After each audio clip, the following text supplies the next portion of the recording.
lovely introduction, Charmin. Good afternoon, everyone. I hope everyone is safe and well. Just a happy new year. So I'm just about to go and share my screen. Is that okay, Charmin? I'm going to share my screen. Yes, please go ahead. Yeah. Okay.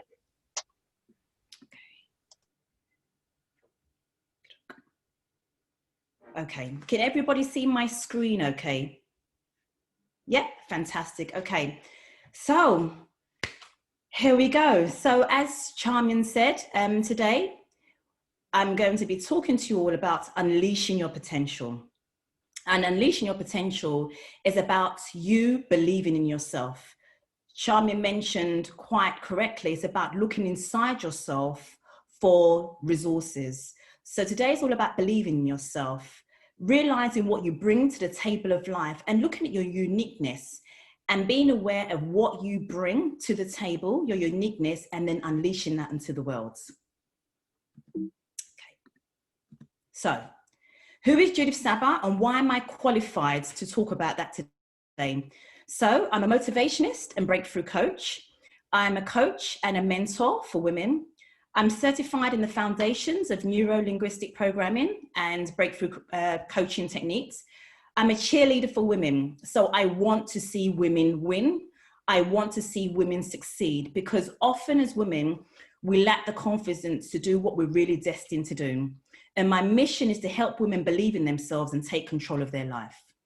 So to give you a little bit of my background, I was a marketing and communications professional for 20 years. And of those 20 years, 7 years, I was a successful marketing and communications freelance consultant. And I did that in the not-for-profit sector and in the membership sector. And I managed teams from 3 to 45. I delivered strategies, I turned around teams and managed budgets for £2.5 million. Now, of those 20 years when I was a marketing communications professional, I was actually mentoring and coaching women for 10 years. For 10 years, I did that unofficially, and I didn't realize that was my purpose. I didn't realize that was my potential, and I'll tell you in a minute how I realized. So my professional journey was, I had challenges and obstacles, and I had challenges and obstacles because I was a woman. I had challenges and obstacles because I was a Black woman. I had challenges and obstacles because I was a woman with young children, and I had my own challenges because I had challenges and I suffered from, at times, low self-esteem, confidence, low confidence, imposter syndrome, and I had that throughout my professional career. But I was lucky that on 2 occasions, I had what I call angels, and they came in my life and they believed in me and they saw my potential and they helped me along my journey. And that's when I realized the importance of coaching, of mentoring, and of having something in your corner that is your cheerleader that just believes in you. And so I was very successful, I said, in my career. And then in 2019, I call it a da-da moment. And I realized who I was. I started to believe in me. I was accepting of who I was, my uniqueness, and I realized what I brought to the table of life.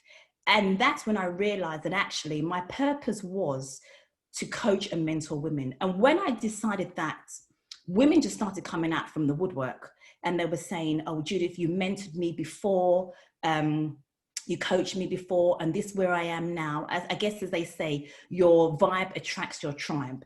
And just going quickly backwards, how I started mentoring women is that as I was going through my journey, I started noticing women that were having the same challenge and obstacles that I had, as I mentioned before.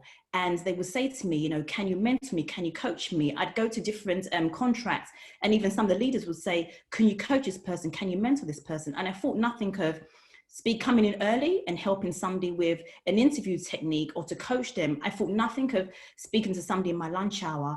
I thought nothing of seeing somebody after work. And very soon I was working with organizations where they would match me with a woman who I would coach and mentor.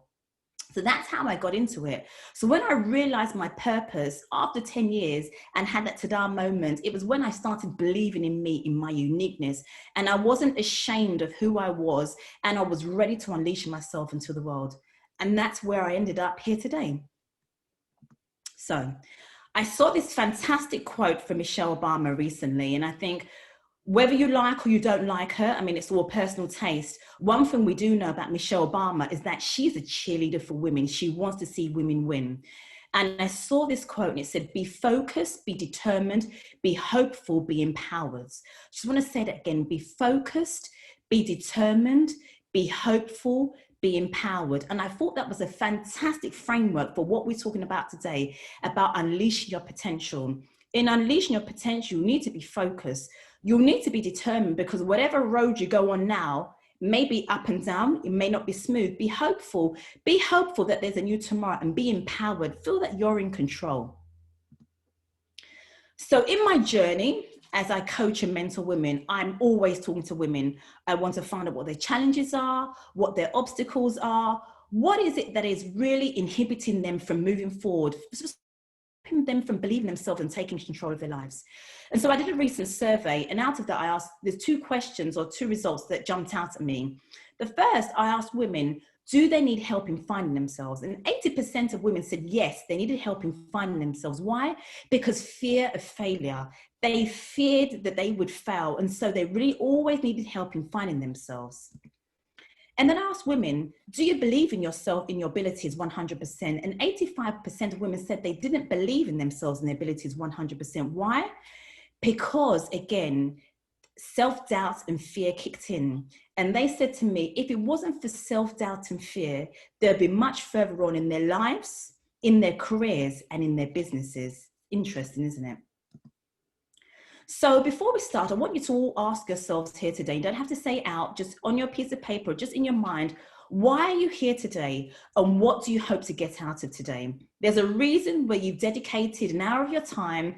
And I'm assuming it's because you want to unleash your potential. You want to do something different. You want to unleash the greatness from within, and you want to do something different. I'm assuming so. I hope that's correct. Well, you've come to the right place. And I'm hoping today, even if I hope you go away with a few things or even one thing that you feel that you can move forward in a different way. Okay, so potential. So today's about unleashing your potential. So we know unleash is setting free. What is potential? What does it mean? Potential is the possibility of becoming something, okay? The possibility of becoming something. And even as I say it, I'm even getting shivers myself, because to me, that's exciting. It's scary, but it's also exciting. It's about your goal. What does your goal look like? What is it that you want to do going forward? The possibility of becoming something. Wow, that's exciting.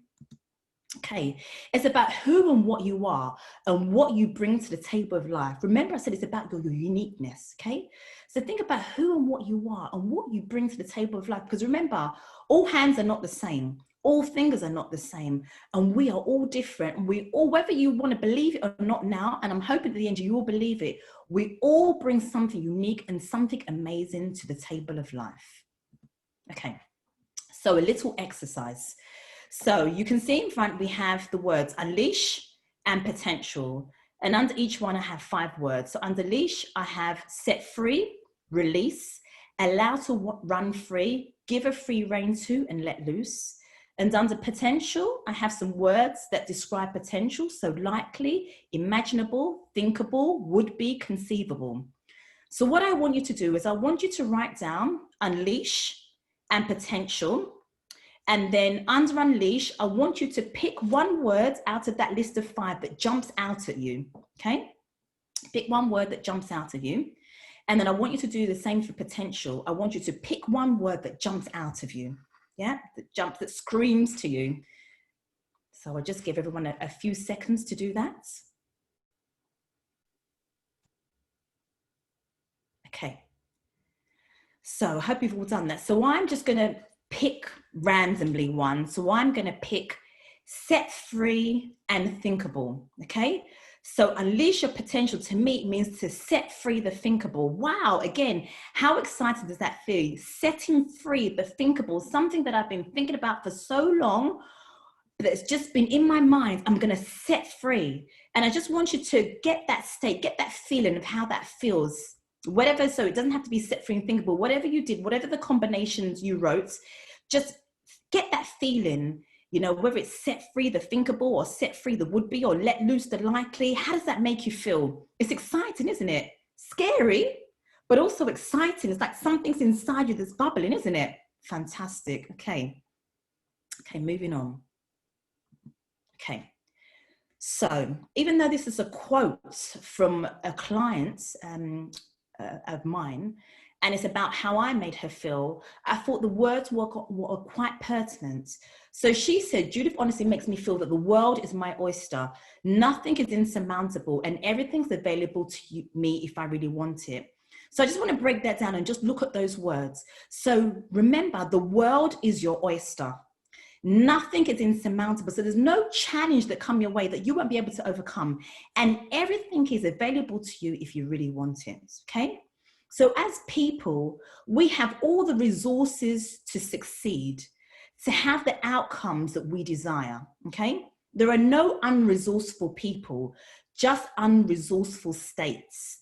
And a state is what gives you the desired outcome, the desired result. A state, what is a state? A state is a feeling. A state is the way you feel.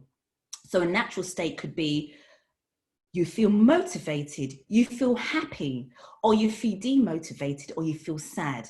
So I just want to ask you, if you're motivated and happy, what do you think your result would be? Well, your result would be fantastic, wouldn't it? Because you're motivated, you're happy, and whatever you do, your results will be positive. But if you're in a state whereby you're sad, or you're unhappy, or you're demotivated, well, what is your result going to be? Your result is not going to be fantastic, is it? So always remember, there's no such